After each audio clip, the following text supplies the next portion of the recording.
आपण करत आहोत खोबऱ्याची चटणी। त्यासाठी लागणारे साहित्य आहे खोबरं, मीठ, डाळे, साखर, हिरवी मिरची। आता आपण खोबऱ्याचे बारीक तुकडे करून त्यात मीठ, डाळे, साखर स्वादानुसार, मिरची स्वादानुसार घालून मिक्सरमधून फिरवून घेऊयात। आपण मिक्सरमधून काढून घेतलंय। त्याची कन्सिस्टन्सी आपण अशी थिक ठेवली जरा। तुम्हाला हवा असेल तर तुम्ही ह्याच्यात कोथिंबीर सुद्धा घालू शकता।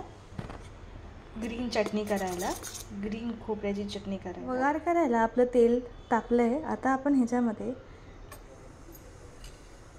थोडीशी मोहरी,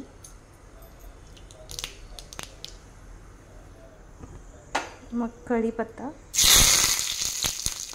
आणि मग उडदाची डाळ, 1 चमचा उडदाची डाळ अशी टाकून घेऊयात।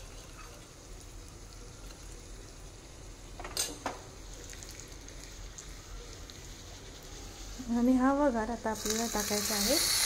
आता हा वघार आपण टाकत आहोत। आपली खोबऱ्याची चटणी तयार आहे।